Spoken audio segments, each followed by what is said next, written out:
అందరికీ హరే కృష్ణ అండి. మనము ఈరోజు కార్యక్రమాన్ని తెలుగులో గీతా కార్యక్రమాన్ని మొదలు పెడదామండి. ముందుగా జగన్నాథ్ దర్శనం చేసుకొని మనం ఈ కార్యక్రమాన్ని స్టార్ట్ చేద్దాం.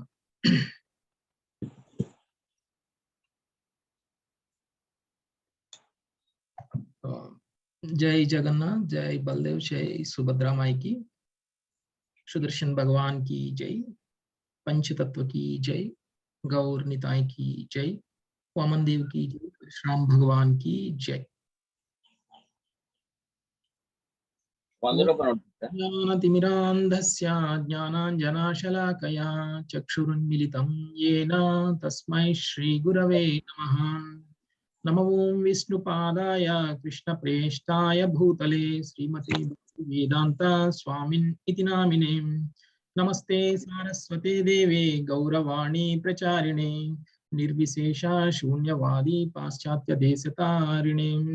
जय श्री कृष्ण चैतन्य प्रभु नित्यानंद श्री अद्वैत गदाधर श्रीवासादि गौर भक्त वृंद. हरे कृष्णा कृष्ण कृष्ण हरे हरे, हरे राम राम राम हरे हरे. మనం 4వ చాప్టర్ దివ్య జ్ఞానంలో నుంచి శ్లోకాలను చూస్తున్నామండి. రోజు ఒక శ్లోకాన్ని. సో ఈ రోజు మనం చూడబోయేటువంటి శ్లోకము హరే కృష్ణ ప్రభు 19వ శ్లోకం. సో ఈ 19వ శ్లోకంలో మనకి ఏం చెప్పబడి ఉంది ఈ రోజు అనేటువంటి విషయాన్ని మనం ఈ రోజు అర్థం చేసుకోవడానికి ప్రయత్నం చేద్దామండి. సో సర్వే సమారంభాః కామ సంకల్పవర్జితాః జ్ఞానాగ్నిదగ్ధ కర్మాణాం తమాహు పండితం బుధాం. ఎవని ప్రతి కర్మయు భోగవాంఛరహితముగా ఉండునో అతడు సంపూర్ణ జ్ఞానము కలిగినట్టి వాడు. కర్మఫలములన్నీను జ్ఞానాగ్ని చే దగ్ధమైన వానిగా అతడు ఋషులు చే చెప్పబడును.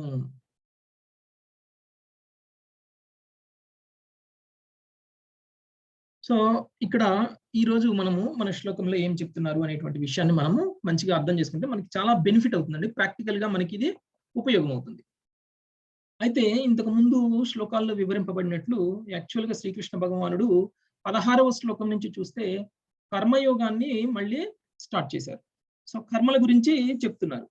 ఇంతకు ముందు యాక్చువల్ గా 3వ చాప్టర్ లో చూస్తే మనకి 35వ శ్లోకం వరకు కూడా కర్మయోగాన్ని వివరించారు. ఆ తర్వాత అర్జునుడు వేసినటువంటి ప్రశ్నకి సమాధానం చెప్తూ అక్కడ ఆ విషయాన్ని ఆపివేయడం అనేది జరిగింది.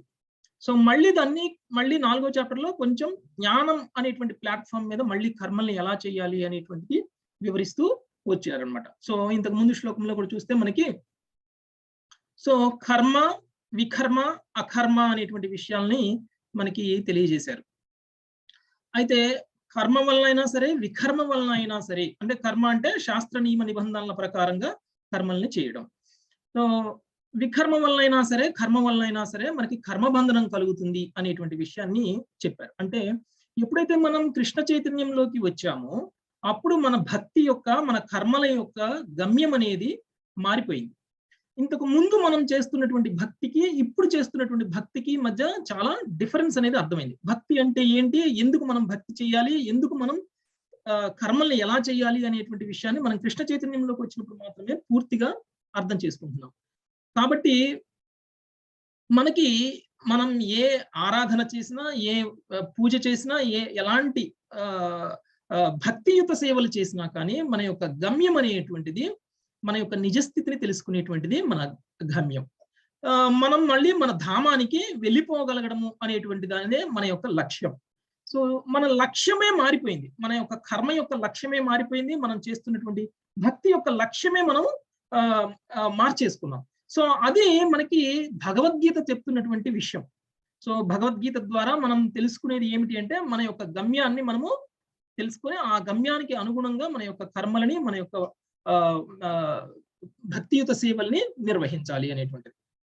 మరి ఆ గమ్యాన్ని చేరుకునేటువంటి మార్గంలో మరి మన కర్మలు ఎలా ఉండాలి? పుణ్యకర్మలు చేస్తూ వస్తున్నాం ఇన్నాళ్ళు, మనం అందరం పాపాలే చేస్తున్నామని కాదు. ఒకవేళ మనం పుణ్యం చేస్తే మరి మనం గమ్యాన్ని చేరగలమా అంటే ఇంతకు ముందు శ్లోకంలో శ్రీకృష్ణ భగవానుడు పుణ్యం చేసినా మనం గమ్యాన్ని చేరలేము, పాపం చేసినా గమ్యాన్ని చేరలేము అనేటువంటి విషయం చెప్తున్నారు. కాకపోతే పుణ్యం చేస్తే దాని యొక్క రియాక్షన్స్ పాజిటివ్ గా ఉంటాయి, మనకు ఆనందాన్ని కలిగించే విధంగా ఉంటాయి. అలా అని మీరు ముక్తిని పొందుతారు, భగవద్ధామానికి వెళ్ళిపోతారు అంటే అది కరెక్ట్ కాదు అనేటువంటి విషయం మనకి అర్థమవుతుంది. కాకపోతే మనం ఉత్తమ లోకాలకు వెళ్ళిపోతాం. ఉత్తమ లోకాల్లో మనం భోగాన్ని అనుభవించి ఆ తర్వాత మళ్ళీ మానవ జన్మ తీసుకొని మళ్ళీ కర్మలు చేసి మళ్ళీ కర్మల ద్వారా మనం ముక్తిని మళ్ళీ మనం సాధిస్తాం అనేటువంటి విషయాన్ని తెలుసుకున్నాం. అదే ఒకవేళ మనము పాపకర్మలు చేసామనుకోండి, పాపకర్మలు చేస్తే కూడా మనము అధోలోకానికి వెళ్ళిపోవటమో లేకపోతే జంతు జీవనంలోకి పడిపోవడమో జరుగుతుంది. ఆ విధంగా కూడా మనము ముక్తిని సాధించలేము. మరి అయితే మనం పుణ్యము చేయకూడదు, పాపము చేయకూడదు అంటే మరి ఎలా ఉండాలి? మరి అది అలా ఉంటూ మనం ముక్తిని ఎలా సాధించాలి అనేటువంటి నాలెడ్జ్ ని, ఆ జ్ఞానాన్ని శ్రీకృష్ణ భగవానుడు ఈ రోజు శ్లోకంలో మనకి ఇంకా డీటెయిల్డ్ గా వివరిస్తున్నారు. అయితే ఈ రోజు శ్లోకంలో శ్రీకృష్ణ భగవానుడు మనకి ఒక విషయాన్ని చెప్తున్నారండి. ఇంతకు ముందు మనం అర్థం చేసుకున్నట్లు కర్మ సన్యాసం అనేటువంటిది ఏదైతే ఉందో అదేమి మనకి కర్మబంధనం నుంచి బయటపడేయదు అనేటువంటి విషయాన్ని చెప్తున్నారు. అంటే ఇప్పుడు పుణ్యం అంటే కర్మ చేస్తే పుణ్యం వస్తుంది, వికర్మ చేస్తే పాపం వస్తుంది. నేను కర్మ చేయను, వికర్మ చేయను, ఎలాంటి కర్మని నేను చెయ్యను అని అంటే దాన్ని కర్మ సన్యాసం అని అంటారు. కర్మని త్యాగం చేయటం. ఒకవేళ మనం కనుక కర్మని త్యాగం చేస్తే అదేమన్నా మనకి ముక్తిని ఇస్తుందా అంటే అది కూడా మనకి ముక్తిని ఇవ్వదు. ఎందుకు అంటే కర్మను త్యాగం చేసి ఏ కర్మ చెయ్యకుండగా ఎలాంటి పుణ్యాన్ని ఎలాంటి పాపాన్ని నేను పొందట్లేదు అనేటువంటి భావంలో ఉన్నటువంటి వాళ్ళు కూడా పాపాన్ని చేస్తున్నారు. కర్మ సన్యాసం చేసినటువంటి దానివల్ల మనము అకర్మగా మనం ఏమీ ఉండడం లేదు అనేటువంటి విషయాన్ని, అకర్మగా మన కర్మలు చేయడం లేదు అనేటువంటి విషయాన్ని చెప్పారు. సో అందుకని మనము కర్మ సన్యాసి కంటే కూడా కర్మని కృష్ణ చైతన్యంలో చేయటం వలన అకర్మలా ఉంటుంది. దానివల్ల మనం చేసినటువంటి ఏ కర్మకైనా సరే ఫలితం మనం అనుభవించాల్సినటువంటి అవసరం ఉండదు. ఆ ఫలితం ఉంచాల్సినటువంటి అవసరం లేకపోవడం వల్ల మనము కర్మలో బద్ధులము అవడం లేదు అనేటువంటి విషయాన్ని మనము తెలుసుకుందాం. అయితే మరి దీన్ని కొంచెం జ్ఞానాన్ని జోడించి ఈ విషయాన్ని కనుక మనం అర్థం చేసుకుంటే ఈ యొక్క జ్ఞానం యొక్క ఫలితాన్ని మనం కూడా అనుభవించవచ్చు. ఏమిటి జ్ఞానము? ఏమిటి మరి ఎలా ఇది చెయ్యాలి అని అంటే ఎప్పుడైతే మనము మన యొక్క నిజస్థితిని తెలుసుకుంటామో, ఎప్పుడైతే మనం మన యొక్క నిజస్థితి ఏమిటి అండి? మన యొక్క నిజస్థితి మనము ఆత్మస్వరూపులము. మనము ఆధ్యాత్మిక లోకం నుంచి ఈ భౌతిక లోకానికి రాబడ్డాము. మనము యాక్చువల్ నిజస్థితి ఏమిటి అంటే మనం భగవంతుడి యొక్క సేవకులం. భగవత్ సేవ చేయటం అనేదే మన ధర్మము అనేటువంటి విషయాన్ని మనం ఎప్పుడైతే తెలుసుకుంటామో అప్పుడు మన యొక్క కర్మ చేసేటువంటి విధానం ఆటోమేటిక్ గా మారిపోతుంది. అలా ఒకవేళ గనక తెలుసుకోలేకపోతే అలాంటి వాళ్ళని అజ్ఞానంలో ఉన్నట్లు అనేటువంటి విషయం అర్థం చేసుకోవాలి. అందుకనే ఇక్కడ కృష్ణుడు పండిత బుధ అనేటువంటి పదం యూజ్ చేశారు. బుధ అంటే జ్ఞానాన్ని కలిగినటువంటి వాడు. ఎవరైతే జ్ఞానాన్ని కలిగి లేరో వాళ్ళని మూఢులు అని అంటారు. మూఢులు ఏమనుకుంటారండి అంటే వాళ్ళకి మిడిమిడి జ్ఞానం ఉంటుంది. పైన చూస్తున్నటువంటి విషయాలను చూసే వాళ్ళు ఒక కంక్లూజన్కి వచ్చేస్తారు. వాళ్ళు ఏమనుకుంటారు? కర్మ సన్యాసం చేసినటువంటి వాడు అకర్మగా ఏ కర్మ చేయట్లేదు కాబట్టి వాడికి ఎలాంటి బంధనము ఉండదు అని అర్థం చేసుకుంటారు. కానీ ఎవరైతే బుధాలో అంటే బుధ అనేటువంటి అంటే జ్ఞానవంతులో వాళ్ళకి ఈ విషయం పూర్తిగా అర్థమవుతుంది. ఏమిటి? కర్మ చేయకపోవడం వలన మనకేమీ ముక్తి వచ్చేయదు. కర్మని చేస్తూ ఆ కర్మని మనము అకర్మగా చెయ్యాలి. అంటే మనకి బంధనం అంటకుండగా మనం ఆ కర్మని చెయ్యాలి. అప్పుడు మాత్రమే మనకి ముక్తి అనేటువంటిది వస్తుంది అనేటువంటిది మనకి అర్థమవుతుంది. మరి ఇది ఎలా సాధ్యము అంటే మనం చేసేటువంటి కర్మ భగవత్ సేవగా చేయాలి. ఎప్పుడైతే మనం భగవత్ సేవగా చేస్తామో అప్పుడు ఎప్పుడు చేయగలమండి అది అంటే మనకి జ్ఞానం ఉన్నప్పుడు, నిజస్థితి అనేటువంటిది మనకి తెలిసినప్పుడు. ఈ జ్ఞానము అనేది ఎప్పుడైతే ఉంటుందో అప్పుడు మన కర్మ అకర్మగా మారుతుంది. చేసేటువంటి ప్రతిదీ కూడా మనము భగవత్ సేవగా చేస్తాము. ఉదాహరణకి మనం ఒక యజమాని కింద పని చేస్తున్నాం అనుకోండి. మనకి యజమాని మనకి ఏదైనా పని అప్పజెప్పినప్పుడు ఆ పనిని మనం చేసినప్పుడు దాని యొక్క ఫలితము ఆ యజమానికే చెందుతుంది. మనం ఏంటి జస్ట్ నిమిత్త మాత్రులుగా ఆ కర్మని చేస్తాము. ఆ ఫలితాన్ని లాభమైనా నష్టమైనా సరే ఆ యజమానే అనుభవిస్తాడు. కాబట్టి ఆ కర్మకి బాధ్యులం మనం కాము. సో ఆ కర్మ వల్ల వచ్చినటువంటి రియాక్షన్స్ కి కూడా మనకి ఎటువంటి సంబంధము ఉండదన్నమాట. సో అదే విధంగా మన యొక్క కర్మని కూడా మన యొక్క యజమాని ఒకళ్ళు ఉన్నారు, మనం వాళ్ళకి సేవకులము అనేటువంటి భావంలో చేయాలి. మరి ఇది ఇలా చేస్తే మనకేమిటి రెస్పెక్ట్ వస్తుంది, మనకేమిటి సమాజంలో మనకు ఉండేటువంటి గౌరవం ఏమిటి అనేటువంటిది మనము ఉదాహరణకి తీసుకోండి. ఇప్పుడు ఒక ప్రైమ్ మినిస్టర్ ఒక ప్రెసిడెంట్ ఉన్నారనుకోండి. ఆ ప్రైమ్ మినిస్టర్ కి ప్రెసిడెంట్ కి ఎవరో ఒక ఆంతరంగిక సేవకుడు ఎవరైనా ఉన్నారు. వాళ్ళు మన దగ్గరకు వస్తే మనం ఎలా భావిస్తామండి వాళ్ళని చూసి మనం ఎలా మాట్లాడతాము? వాళ్ళని చూసి మనము ఆల్మోస్ట్ ప్రైమ్ మినిస్టర్ కి ప్రెసిడెంట్ కి ఇచ్చినంత రెస్పెక్ట్ మనం వాళ్ళకు కూడా ఇస్తాం. ఎందుకు? ఈయన ప్రధానమంత్రికి ఆంతరంగిక సేవకుడు. సో ఈయనతోటి ఏమైనా మాట్లాడితే అది ప్రధానమంత్రి దాకా వెళ్తుంది. ఈయనతోటి ఏమైనా చెప్తే అది మన పని అవుతుంది. కాబట్టి ప్రధానమంత్రికి ఎలాంటి రెస్పెక్ట్ ఇస్తామో అలాంటి రెస్పెక్టే ఆయన యొక్క సేవకుడికి కూడా మనము ఇస్తాం. అంటే సేవకుడు ఆ యొక్క యజమానితోటి సమానంగా మనం ట్రీట్ చేయడం అనేది జరుగుతుంది. అదేవిధంగా ఇప్పుడు మనం అందరం కూడా శ్రీకృష్ణ భగవానుడికి సేవకులం. మరి శ్రీకృష్ణ భగవానుడు ఎవరండి? ప్రధానమంత్రి అంత స్థాయి. ప్రధానమంత్రితో కంపేర్ చేయడానికి ఏమైనా ఉందా అంటే శ్రీకృష్ణ భగవానుడు ఏం ప్రధానమంత్రితో కంపేర్ చేయడానికి లేదు. శ్రీకృష్ణ భగవానుడి యొక్క స్థాయి వేరు. శ్రీకృష్ణ భగవానుడు దేవాది దేవుడు. సమస్త ఆధ్యాత్మిక భౌతిక సృష్టిలన్నిటికీ కూడా మూల కారణం ఆయన. అలాంటి ఒక ఉన్నతమైనటువంటి స్థితిలో ఉన్నటువంటి ఒక భగవానుడిని మనం కనుక సేవ చేస్తే మరి మనల్ని ఏ విధంగా అందరూ ట్రీట్ చేస్తారండి? ఒక ప్రధానమంత్రికి సేవ చేసేటువంటి వ్యక్తిని ప్రధానమంత్రితో సమానంగా ట్రీట్ చేస్తే మనం దేవాది దేవుడైనటువంటి భగవానుడికి సేవకులుగా ఉన్నప్పుడు మనల్ని సామాన్య జనులు కూడా భగవంతుడితో సమాన స్థాయిలో చూస్తారు. అది మన యొక్క స్థాయి. ఎప్పుడైతే మనం సేవకులం అవుతామో మన స్థాయి దిగజారదండి, మన స్థాయి పెరుగుతుంది. ఇది జ్ఞానం. ఈ జ్ఞానం ఎప్పుడైతే ఉంటుందో ఈ జ్ఞానంతో కనుక మనం కర్మలు చేస్తే ఆ కర్మ బంధనం మనకి ఉండదు. అయితే ఇక్కడ ఒక ప్రత్యేకంగా ఒక పదాన్ని యూజ్ చేశారు. జ్ఞాన అగ్నితోటి దగ్ధం చేయాలి కర్మలని అనేటువంటి విషయాన్ని యూజ్ చేశారు. మరి జ్ఞాన అగ్నితోటి కర్మలని దగ్ధం చేయడము అంటే ఏమిటి అండి అంటే ఇప్పుడు మనం ఇంతకు ముందు చెప్పుకున్నట్టు ప్రతి కర్మ కూడా ఫలితాన్ని ఇస్తుంది, ఫలాన్ని ఇస్తుంది అనేటువంటి విషయాన్ని అర్థం చేసుకున్నాం. అంటే కర్మ ఒక బీజం లాంటిది.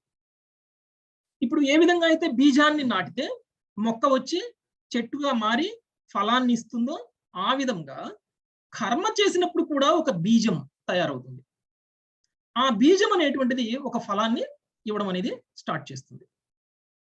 మరి ఈ బీజం అనేటువంటిది ఫలాన్ని ఇవ్వకుండా ఎలా ఉంచాలి అని అంటే ఎప్పుడైతే మనం ఆ బీజాన్ని అగ్నిలో కాలుస్తామో అప్పుడు ఆ బీజం మొలకెత్తేటువంటి గుణాన్ని కోల్పోతుంది. ఆ తర్వాత ఆ గింజను మీరు భూమిలో నాటిన ఫలాన్ని మనకి ఇవ్వదు. మనకి చెట్టు రాదు, చెట్టు నుంచి ఫలం కూడా రాదు. అదే విధంగా ఈ యొక్క జ్ఞానం అనేటువంటి అగ్నిలో కనుక ఈ కర్మని కనుక దగ్ధం చేస్తే అప్పుడు మన కర్మ కూడా బీజం ఎలా అయితే ఫలాన్ని ఇవ్వకుండా ఆగిపోయిందో ఆ విధంగా మన కర్మ కూడా ఎలాంటి ఫలితాన్ని తీసుకురాకుండా కర్మ బంధనంలో ఉంచకుండా మనల్ని చూస్తుంది. ఈ విషయం జ్ఞానం. సో ఎప్పుడైతే ఈ జ్ఞానం అనేటువంటిది మనం తెలుసుకుంటామో అప్పుడు మన కర్మలన్నీ కూడా భగవత్ సేవగా ఉంటాయి. అయితే ఇప్పుడు ఒకవేళ అలా లేదనుకోండి, అంటే ఇప్పుడు ఎవరైతే మూఢులు ఉన్నారో వాళ్ళందరూ కూడా వాళ్ళ యొక్క కర్మలని ఏ విధంగా చేస్తారండి అంటే భోగవాంఛారహితంగా చెయ్యరు. అంటే మన యొక్క ఇంద్రియ తృప్తి కోసం వాళ్ళు చేస్తారు. అంటే ఇప్పుడు వాళ్ళు మన యొక్క ఇంద్రియ తృప్తి కోసం చేస్తారు అంటే ఉదాహరణకి ఏమిటి అంటే ఇప్పుడు ఒక బిజినెస్ మ్యాన్ ఉన్నాడు అనుకోండి. ఒక వ్యాపారవేత్త ఏం చేస్తాడు అండి అంటే, వ్యాపారం చేయడానికంటే ముందు కొన్ని అగ్రీమెంట్స్ తయారు చేసుకుంటాడు. ఆయన యొక్క పార్ట్నర్ తోటో, లేకపోతే ఆయన ఎవరితోటి వ్యాపారం చేయాలి అనుకుంటున్నారో వాళ్ళతోటే ఒక అగ్రీమెంట్ అనేది చేస్తారు. అగ్రీమెంట్‌లో ఏం చేస్తారండి, కొన్ని టర్మ్స్ అండ్ కండిషన్స్ రాసుకుంటారు. ఈ టర్మ్స్ అండ్ కండిషన్స్ ఏం చేస్తాయి అంటే, ఇప్పుడు నేను ఒక వ్యాపారం చేస్తున్నప్పుడు నేను రాస్తున్నటువంటి టర్మ్స్ అండ్ కండిషన్స్ ఏ విధంగా ఉండాలి అని నేను భావిస్తాను అనంటే, నాకు ఈ టర్మ్స్ అండ్ కండిషన్స్ వల్ల ఈ వ్యాపారాన్ని గనక నేను చేస్తే నాకు లాభం రావాలి. నాకు ఉపయోగకరంగా ఉండాలి. అవతల వాడికి లాభం వస్తుందా లేదా అనేటువంటిది వేరు విషయం. కానీ నాకు మాత్రం లాభం రావాలి. మరి మనతోటి అగ్రీమెంట్ చేసేటువంటి వాడు కూడా అదే విధంగా ఆలోచిస్తూ వాడు కూడా టర్మ్స్ అండ్ కండిషన్స్‌ని ఫైన్ ట్యూన్ చేయడం అనేది జరుగుతుంది. అంటే ఇప్పుడు మనం చేస్తున్నటువంటి కర్మలో మనం ఏం చేస్తున్నాము అనంటే, మనము ఫలితాన్ని ఆశిస్తున్నాము. లాభాన్ని ఆశిస్తున్నాము. ఫలితాన్ని, లాభాన్ని ఆశిస్తూ చేస్తున్నటువంటి ఇలాంటి కర్మలన్నీ కూడా మనకి బంధనాన్ని క్రియేట్ చేస్తున్నాయి. ఇంకా అది ఈ ఒక్క ఎగ్జాంపుల్ అనే కాదండి. చివరికి మన బంధాల ద్వారా మనం నిర్వహిస్తున్నటువంటి కర్మలైనా సరే, మన భార్య, మన పిల్లలు ఎవరైనా సరే. ఇప్పుడు భార్యాభర్తల మధ్య సంబంధమైనా కానీ ఒకళ్ళ నుంచి ఒకళ్ళు ఏదో ఒకటి ఆశించి జరుగుతున్నటువంటి కంటిన్యూ అవుతున్నటువంటి బంధమే. ఎప్పుడైతే భర్త భార్య నుంచి తను ఆశిస్తున్నది పొందడో, ఎప్పుడైతే భార్య భర్త నుంచి తను ఆశిస్తున్నది పొందదో, అప్పుడు వాళ్ళ యొక్క బంధం అనేటువంటిది విడాకుల వరకు కూడా దారితీస్తుందండి. ఈ విషయాలను కూడా మనం చూస్తూనే ఉన్నాం. అంటే ఇవన్నీ కూడా ఏదో ఆశించి చేస్తున్నటువంటి అది ఫలాపేక్ష రహితంగా మనం చేస్తున్నటువంటి కర్మలు కావు. ఎప్పుడైతే మనం ఇలాంటి కర్మలు చేస్తూ ఉంటామో, ఈ విధంగానే నియుక్తులమై ఉంటామో, అప్పుడు మనకి ఈ కర్మబంధనం అనేది తప్పదు. సో ముక్తి మార్గంలో వెళ్ళాలి, భగవద్ధామానికి వెళ్ళాలి, భగవంతుణ్ణి చేరుకోవాలి అని అంటే మనము ఈ కర్మని అకర్మగా చేయాలి. అకర్మగా చేసేటువంటి విధానాన్ని భగవంతుడు మనకి ఈ జ్ఞానం ద్వారా బోధిస్తున్నారు. ఈ జ్ఞానాన్ని మనం ఉపయోగించుకొని మన యొక్క కర్మలని కూడా ఈ అగ్నిలో జ్వలింపజేసి, దగ్ధం చేసి మనం కూడా ముక్తి మార్గానికి ప్రయాణం చేయాలి. ఈ ఆధ్యాత్మికమైనటువంటి కర్మలు ఎప్పుడైతే మన లైఫ్‌లో మొదలవుతాయో, అప్పుడు ఆటోమేటిక్‌గా మనకి ఈ జ్ఞానం అనేది వస్తుంది. ఈ జ్ఞానం వచ్చినప్పుడు మన యొక్క కర్మలు అకర్మలుగా మారతాయి. అప్పుడు మనం చేస్తున్నటువంటి కర్మ భగవత్ సేవగా మారుతుంది. ఎప్పుడైతే భగవత్ సేవ ఎక్కువ చేస్తూ ఉన్నామో మన లైఫ్‌లో, అప్పుడు ఇంద్రియ భోగం కొంచెం కొంచెంగా తగ్గిపోతూ ఉంటుంది. ఇంద్రియాలన్నీ శుద్ధి పడతాయి. ఎప్పుడైతే ఇంద్రియాలన్నీ శుద్ధి పడుతున్నాయో, అప్పుడు మనం జ్ఞానం ఇంకొంచెం పెరుగుతుంది.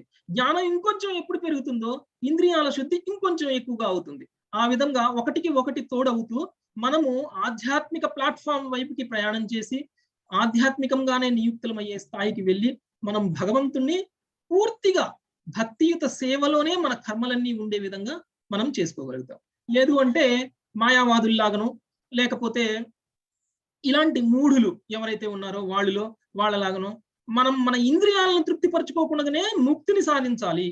మన ఇంద్రియాలకి తృప్తిపరచుకోవాల్సినటువంటి అవసరం, ఇంద్రియాలని శుద్ధి చేసుకోవాల్సినటువంటి అవసరమే లేకుండానే మనం ముక్తిని సాధించడం అనేటువంటిది సాధ్యం కాదు. ఈ ఇంద్రియాలని శుద్ధి చేసుకునేటువంటి విధానమే మనకి శ్రీల ప్రభుపాదుల వారు భక్తియుత సేవా కార్యక్రమాలు చేయడం ద్వారా మాత్రమే అది ఇంద్రియాలు శుద్ధి అవుతాయి. భక్తి యోగంలో కర్మలు చేయటం వల్ల మాత్రమే ఇంద్రియాలు శుద్ధి అవుతాయి అనేటువంటి విషయాన్ని మనకి చాలా సందర్భాల్లో శ్రీల ప్రభుపాదుల వారు మనకి ఎక్స్‌ప్లెయిన్ చేస్తూ వచ్చారు. అదే విషయాన్ని శ్రీకృష్ణ భగవానుడు కూడా అనేక సందర్భాల్లో మనకి అదే విషయాన్ని ఇంద్రియాలని తృప్తిపరచుకోవడం కాకుండా ఇంద్రియాలని శుద్ధి చేసుకోవడం కోసం మీ యొక్క భక్తియుత మార్గంలో కర్మలు చేయాలి అనేటువంటి విషయాన్ని మనకి చెప్పడం అనేది జరిగిందండి. సో ఈ రోజు శ్లోకంలో మనము ముఖ్యంగా తెలుసుకున్నటువంటి విషయాలని మనము ఈ జ్ఞానంతోటి మన యొక్క కర్మలని అకర్మలుగా మార్చి, మన యొక్క కర్మ ఫలితాలని ఈ జ్ఞానం అనేటువంటి అగ్నిలో దగ్ధం చేసే విధంగా ఉండాలి అనేటువంటి విషయాన్ని తెలుసుకున్నాము. రాబోయే శ్లోకాల్లో మళ్ళీ శ్రీకృష్ణ భగవానుడు ఏం చెప్తున్నాడు, ఒక సాధకుడు ఏ విధంగా ఉండాలి, సాధకుడికి యొక్క కర్మలు ఎలా ఉండాలి అనేటువంటి విషయాన్ని రాబోయే శ్లోకాల్లో వివరించబోతున్నారండి. ఎవరికైనా ఏమైనా ప్రశ్నలు ఉంటే అడగొచ్చండి. థ్యాంక్ యూ వెరీ మచ్ అండి. హరే కృష్ణ. హరే కృష్ణ ప్రభుజీ. అందరూ హరే కృష్ణ. హరే కృష్ణ ప్రభుజీ. హరే కృష్ణ. హరే కృష్ణ ప్రభుజీ. ధన్యవాదాలు. హరే కృష్ణ ప్రభుజీ. హరే